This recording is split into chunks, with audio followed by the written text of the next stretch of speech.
एक नया वायरस पूरी तेजी से दुनिया भर में फैल रहा है और साइंटिस्टों की यह वार्निंग है कि बहुत जल्द ये कोविड से भी बड़े पैंडेमिक को जन्म देने वाला है। कोविड ने दुनिया भर में 70 लाख लोगों की जान ली थी और हमें 2 सालों के लिए लॉकडाउन में ढकेला था। बट ये नया वायरस कोविड से भी 50 गुना ज्यादा खतरनाक होने वाला है और अगर इस पर अभी से ही अवेयरनेस नहीं फैलाई गई तो ये करोड़ों लोगों की जान लेकर हमें 10 साल के लॉकडाउन में ढकेल सकता है। European society of clinical microbiology and infectious diseases, जो कि एक बीमारियों के बारे में अलर्ट करने वाली इंटरनेशनल बॉडी है, उन्होंने दुनिया के लीडिंग 187 मेडिकल साइंटिस्टों का जब एक सर्वे लिया तो उनमें से ऑलमोस्ट 60% साइंटिस्टों ने एक ही चीज की गंभीर चेतावनी दी कि यह नया वायरस आने वाली ही कुछ ही सालों में कोविड से भी बड़ी एक नई महामारी को जन्म देने वाला है। इस नए वायरस के बारे में बताते हुए उन्होंने कहा कि कोविड तो इतना खतरनाक होने के बावजूद इंसानों के अलावा आज 3 साल बाद भी सिर्फ इन 10 स्पीशीज को इन्फेक्ट कर पाए, पर यह नया वायरस लगभग उतने ही सालों में टोटल 90 बर्ड स्पीशीज और हम इंसानों को पकड़कर करीब 48 मैमल स्पीशीज को ऑलरेडी इन्फेक्ट कर चुका है, जिसकी वजह से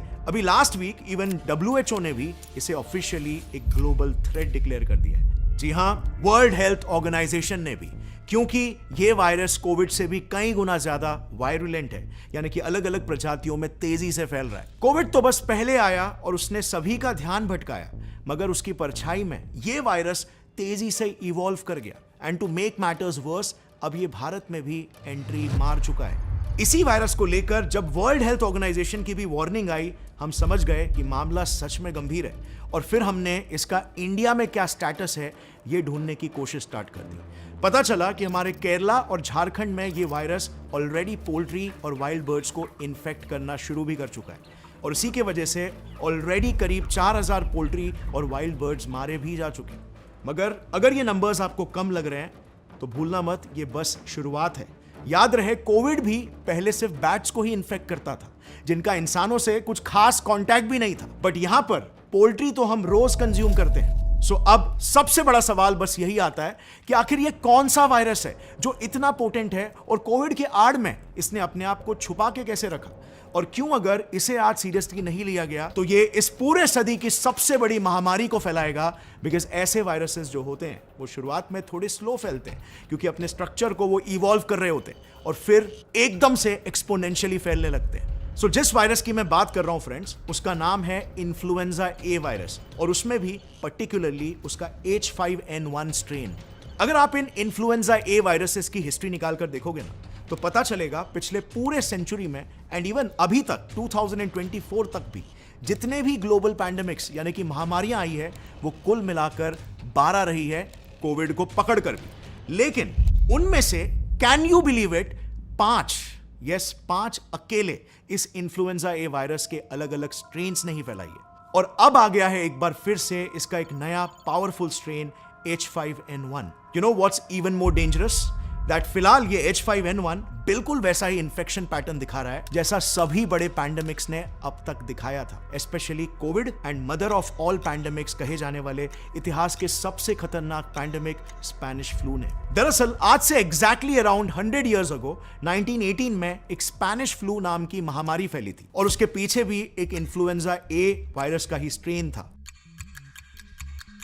इस बीमारी ने महज 2 से 3 सालों में ऑलमोस्ट 5 से 10 करोड़ लोगों की जान ले ली थी, जो बाय द वे पूरे 1900 से लेकर 2024 तक जितने भी मेजर महामारियां आई है इंक्लूडिंग कोविड, उन सब के कंबाइंड डेथ काउंट से भी ज्यादा थी।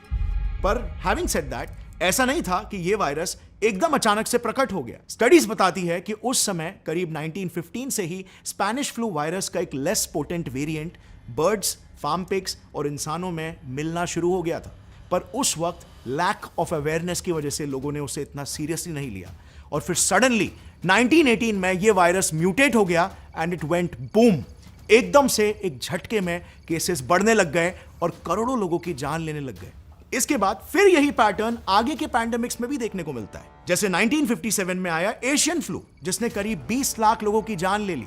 उसमें भी पहले स्टेडी केसेस थे, फिर अचानक से पीक होने लग गए। देन 1968 में आया हांगकांग फ्लू, उसमें भी पहले छोटे मोटे रैंडम केसेस, फिर सडनली अगेन 20 लाख लोगों की जान चली गई। एंड देन यही पैटर्न फिर से रिपीट हुआ Russian flu, swine flu and even COVID के टाइम पर भी। यानी कि just to summarise it all, 2-3 साल पहले से ही छोटे मोटे केसेस मिलना शुरू हो जाते हैं, पर लोग उसे सीरियसली नहीं लेते हैं। एंड देन सडनली उस वायरस में एक नया म्यूटेशन आ जाता है, एक ऐसा म्यूटेशन कि इन्फेक्शन एकदम पीक पर चला जाता है, क्योंकि वो म्यूटेशन ह्यूमन बॉडी को पेनिट्रेट करने में एकदम सक्षम रहता है। और यही वजह है साइंटिस्ट इवन H5N1 को लेकर भी डरे हुए हैं और अपने लेवल पर जितना हो सके ग्लोबल कॉन्फ्रेंसेस, सर्वेस और न्यूज के जरिए लोगों को अवेयर करने की कोशिश कर रहे हैं, क्योंकि H5N1 के केस में भी उसका सबसे नया वेरिएंट करीब 2020 से ही फैलना शुरू हो चुका था। और ये वायरस अभी अपने इस फेज में है जिसे कॉमनली इंक्यूबेशन फेज बोला जाता है। करंटली वो हम इंसान, पक्षी और जानवरों के शरीर में हमारी इंडिविजुअल बायोलॉजी के हिसाब से अपने आप को ढाल रहा है, अडेप्ट करा रहा है, इवॉल्व कर रहा है। इसके बाद जैसे ही वो हमारे शरीर के इम्यून सिस्टम को बाईपास करना सीख जाएगा, फिर आएगा उसका टिपिंग पॉइंट, यानी कि वो स्टेज जिसके बाद इन्फेक्शन के केसेस एकदम से शूट अप होने लगेंगे और किसी को संभालने का मौका भी नहीं मिलेगा, जैसे कोविड के केस में हुआ था। अब ये टिपिंग पॉइंट ना वायरसेस के केस में एक बहुत ही इंपॉर्टेंट फेज होता है, जिसे आम इंसान समझता भी नहीं है और इसके बारे में प्रिपेयर्ड भी नहीं रहता है। अब इसके पीछे का साइंस क्या है, कैसे वो वायरस एकदम से अपने शिकार के इम्यून सिस्टम को बाईपास करना सीख जाता है और एक्सपोनेंशियली फैलने लगता है, इसे हम आगे और अच्छे से समझेंगे जब हम H5N1 की होस्ट एडेप्टेबिलिटी यानी कि उसके मल्टीपल स्पीशीज को इन्फेक्ट करने की बात करेंगे। फिलहाल के लिए बस इतना समझ लो कि कोविड जो फैला था ना, वो भी इसी टिपिंग पॉइंट की वजह से ही पैंडेमिक में बदला था। नवंबर 2019 में वो दुनिया के सामने आया। नवंबर से मार्च तक वो कई लोगों में इंक्यूबेट होता रहा एंड देन सडनली मार्च में उसका टिपिंग पॉइंट आया, जिसके बाद वो कंट्रोल से बाहर चला गया। Countries around the world have now reported more than 1 million coronavirus cases. The death toll now worse than China. This is a rapidly emerging situation.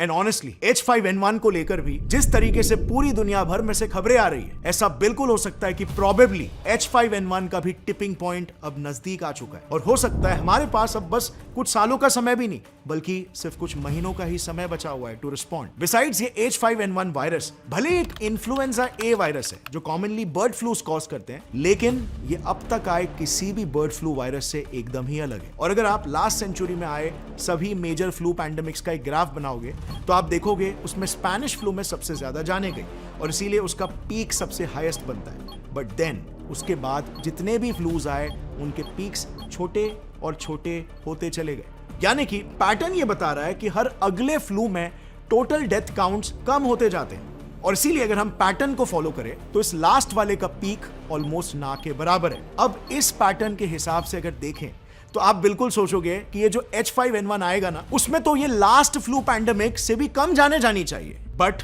Exactly यहीं पर आता है एक ट्विस्ट। रिसर्चर्स का कहना है कि H5N1 पैंडेमिक का इंपैक्ट इन छोटे पैंडेमिक्स की तरह बिल्कुल भी नहीं होने वाला है। उनके प्रेडिक्शंस के अनुसार मोस्ट प्रोबेबली उसमें फिर से स्पैनिश फ्लू जितनी ही जाने जाएगी। दरअसल यूएस के नेशनल इंस्टीट्यूट ऑफ हेल्थ के मेडिकल डेटाबेसेस से हमें इन्फ्लुएंजा ए वायरसेस पर एक एक्सटेंसिव स्टडी मिली। उसके अनुसार स्पैनिश फ्लू का वायरस 1918 के कुछ सालों पहले से ही पिग्स और इंसानों में इंक्यूबेट हो रहा था और इसीलिए उनमें उसके खिलाफ इम्यूनिटी भी डेवलप हो चुकी थी। बट देन 1918 में क्या हुआ, उनमें से कुछ वायरसेस में अचानक से कुछ म्यूटेशंस आ गए। बेसिकली उनमें पिग्स और इंसानों के साथ साथ अब बर्ड्स को इन्फेक्ट करने के लिए जो जीन्स लगते हैं वो भी इवॉल्व हो गए और इससे एक बिल्कुल ही नया वायरस पैदा हो गया कॉल्ड H1N1। और क्योंकि ये वायरस नया था तो इसके खिलाफ हम इंसानों में भी इम्यूनिटी ना होने के कारण ये 5 से 10 करोड़ लोगों की जान लेकर मदर ऑफ ऑल पैंडेमिक्स बन गया। इसके बाद फिर जितने भी फ्लूज आए like Asian flu, Hong Kong flu, Russian flu and even swine flu, ये सारे इसी के डिसेंडेंट्स थे एंड देयरफॉर वो ओरिजिनल स्पैनिश फ्लू जितनी तबाही नहीं मचा पाए। लाइक आप देख सकते हो रशियन फ्लू और स्वाइन फ्लू तो literally Spanish flu H1N1 strain के ही वेरिएंट्स हैं, फिर भी सेम तबाही नहीं मचा पाए। यानी कि कंक्लूजन ये निकलता है इससे कि सिंस बेस वायरस सेम था तो आने वाले सालों में वायरस तो इवॉल्व होता रहा पर साथ ही हमारा इम्यून सिस्टम भी इवॉल्व होता चला गया। और ये भी एक वजह है कि एक्सपर्ट्स H5N1 स्ट्रेन को एक ग्लोबल थ्रेट बता रहे हैं। स्टडीज बताती है कि अब सिचुएशन फिर से 180 डिग्रीज फ्लिप मार चुकी है। अनलाइक रशियन फ्लू या स्वाइन फ्लू, H5N1 और H7N7 ये दो इकलौते ऐसे इन्फ्लुएंजा ए स्ट्रेन्स है जो स्पेनिश फ्लू के डिसेंडेंट्स नहीं है, यानी कि ओरिजिनल स्पेनिश फ्लू वायरस की ही तरह ये दोनों भी बिल्कुल नॉवेल यानी कि न्यू वायरसेस हैं। और इसीलिए अगर ये नए वायरसेस स्पेनिश फ्लू जितने ही पोटेंट निकले जो कि H5N1 है, तो लाइक आई सेड बिफोर, फिर एक बार प्रोबेबली स्पेनिश फ्लू जितनी ही जाने जाएगी। बट देन यहां पर एक सवाल आता है कि व्हाई ओनली H5N1 वायरस, कोई और वायरस क्यों नहीं? आई मीन फ्लू वायरसेस के अलावा इबोला, जीका, लासा, निपा, ये सारे वायरसेस भी तो पिछले 1-2 दशकों से कई लोगों को इन्फेक्ट कर रहे हैं। तो साइंटिस्टों को सिर्फ H5N1 से ही इतना क्यों डर लग रहा है, और वो इतने सर्टेन क्यों है कि यही वायरस अगला पैंडेमिक लाएगा? उन्होंने आखिर किन पैरामीटर्स, किन फैक्टर्स पर यह डिसाइड किया कि यही अगला पैंडेमिक लाएगा and not some other virus? तो देखो, ESCMID ने जो वो 187 मेडिकल साइंटिस्टों को लेकर सर्वे किया था ना, उन्होंने उस वोटिंग के रिजल्ट्स तो पब्लिकली अनाउंस कर दिए थे, लेकिन एग्जैक्टली किस बेसिस पर उन्होंने H5N1 को चुना, इसकी रिपोर्ट वो लास्ट वीकेंड अपनी ऑफिशियल वेबसाइट पर पब्लिश करने वाले थे, जिसके लिए मैं पर्सनली बेसब्री से रुका था। But unfortunately for some reason वो पब्लिश नहीं हुई। फिर हमने इसी वीडियो को डिले करते हुए 1 हफ्ता और वेट किया, पर फिर भी as of now even unfortunately उन्होंने अपनी डिटेल्ड रिपोर्ट पब्लिश नहीं की है। सो हमने फिर अपनी खुद की रिसर्च करना स्टार्ट कर दिया और एक लिस्ट बनाई ऑफ पॉसिबल पैरामीटर्स, यानी फैक्टर्स, जिसके बेसिस पर हमें ऐसा लगता है कि उन्होंने H5N1 को ही नेक्स्ट पैंडेमिक के लिए जिम्मेदार बताया होगा। तो एक काम करते हैं, एक एक करके इन सभी मुख्य वजहों को डिटेल में समझते हैं। फैक्टर नंबर 1, विरुलेंस, यानी किसी वायरस की जान लेने की ताकत या काबिलियत कितनी है। कोविड के केस में हमने जाना 70 लाख लोगों की जानें गई थी। हम सभी ने अपना कोई ना कोई करीबी इंसान खोया था। But having said that, Covid के केस में फेटालिटी रेट कितनी थी, क्या आपको पता है? यानी जितने लोग इन्फेक्ट हुए थे उनके कंपैरिजन में कितने लोग मरे थे? Well, it was less than 1%। और जब वो अपने चरम पर था, तब इंडिया जैसे क्राउडेड देश में भी उसने हर 1000 में से सिर्फ 14 लोगों की ही जान ली थी, यानी कि जस्ट 1.4% का fatality rate. Then the same thing was with Spanish flu. उसने 50 से 100 मिलियन लोगों की जानें ली थी, कोविड से भी एटलीस्ट 14 गुना ज्यादा जाने, येट उसका केस फेटेलिटी रेट सिर्फ 2.5% के अराउंड था। अब ऐसे में सोचो, H5N1 का केस फेटालिटी रेट 52% है, मतलब जस्ट इमेजिन कितनी जाने जाएंगी। Clearly it is way too high और बचने का कोई चांस ही नहीं है, स्पेशली इंडिया जैसे देश में जहां हमारी बढ़ती आबादी की वजह से पर्सनल स्पेस एक लग्जरी है।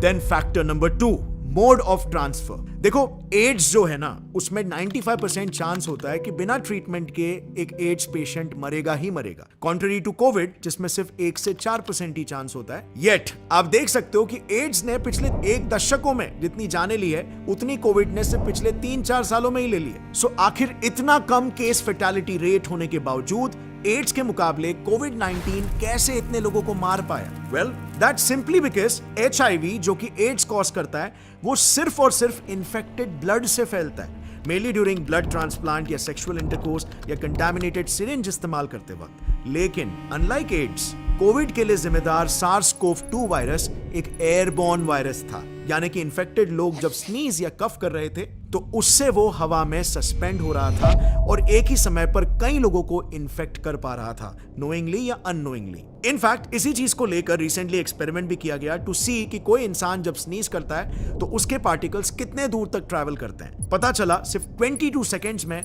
वो 25 फीट दूर तक पहुंच जाते हैं, यानी कि एक मिनी बस की लंबाई से भी ज्यादा distance in just 22 seconds. So all in all there is no way कि एक शहर में अगर एड्स के 5 केसेस मिले तो वो तुरंत पूरे शहर में फैल जाएगा, लेकिन कोविड का एक भी केस मिला तो पूरा शहर बहुत ही जल्द कोविड के गिरफ्त में होगा। सो ऐसे में इमेजिन करो, एक वायरस है जो कोविड से 50 गुना ज्यादा डेडली है and at the same time Covid जैसा ही एयरबोर्न मीडियम से फैलता है। Can you imagine it? Destruction का लेवल ही क्या होगा। और इसीलिए H5N1 के पैंडेमिक कॉज करने के चांसेस बहुत ही हाई है।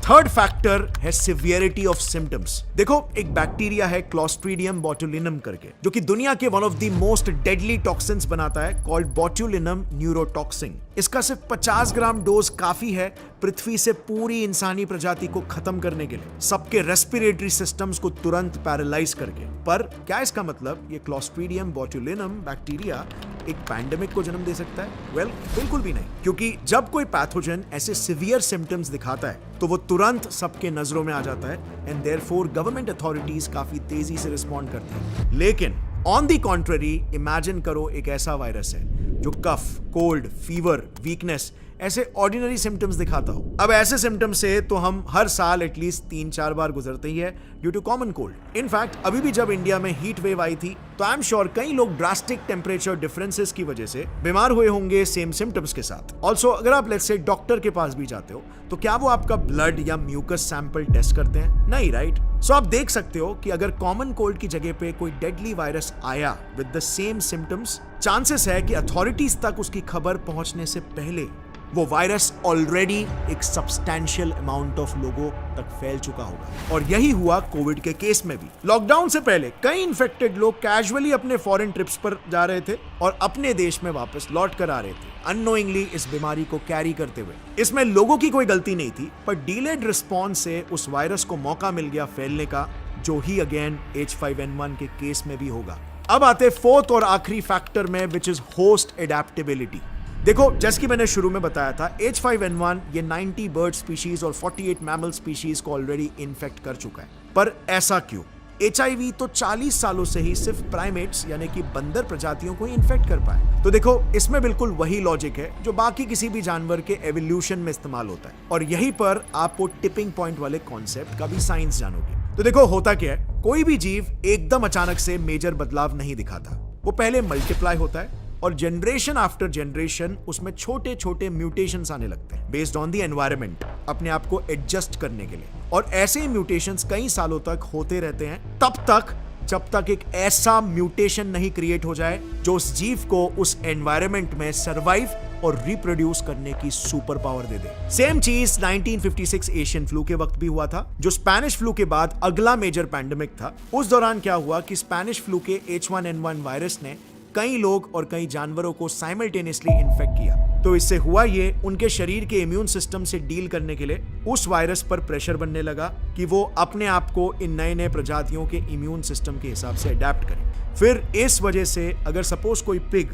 जो ह्यूमन वेरिएंट और पिग वेरिएंट इन दोनों से इन्फेक्ट हुआ है, तो उसका शरीर एक म्यूटेशन वेसल की तरह काम करने लगा। उसके शरीर में ये दोनों H1N1 वेरिएंट्स अपना जेनेटिक कोड शेयर करने लगे एंड देन ऐसा कई सालों तक करने के बाद वन अनलकी डे वो एकदम से H2N2 एशियन फ्लू वायरस में तब्दील हो गया, जिसके खिलाफ लोगों में इम्यूनिटी नहीं थी। यही होता है जो एक वायरस के टिपिंग पॉइंट को ट्रिगर करता है। अब जरा सोचो, अगर स्पेनिश फ्लू फैला ही नहीं होता तो क्या एशियन फ्लू आ पाता? ऑब्वियसली नहीं, क्योंकि स्पेनिश फ्लू को अलग अलग तरीके के होस्ट ही नहीं मिलते और उस पर वो एडेप्टेशन का प्रेशर ही नहीं बनता। यही वजह है कि इवन HIV सिर्फ प्राइमेट्स को ही इन्फेक्ट करता है, क्योंकि उसके होस्ट है प्राइमेट्स के व्हाइट ब्लड सेल्स यानी कि सोल्जर सेल्स। अब आर्मी पर ही अगर अटैक कर देंगे तो कुछ और है ही नहीं उसे रोक पाने का, और इसीलिए उस पर वो एडेप्टेशन का प्रेशर नहीं है जो उसे फोर्स करे मेजर बदलाव लाने का। अब H5N1 के केस में ये होस्ट एडेप्टेबिलिटी वाला पैरामीटर इंपॉर्टेंट क्यों है? सिंपली बिकॉज H5N1 पिछले 20 से 25 सालों से एक काफी नॉन लीथल मामूली सा वायरस बनकर फैल रहा था, छोटे मोटे वाइल्ड बर्ड्स और जानवरों को इन्फेक्ट कर रहा था।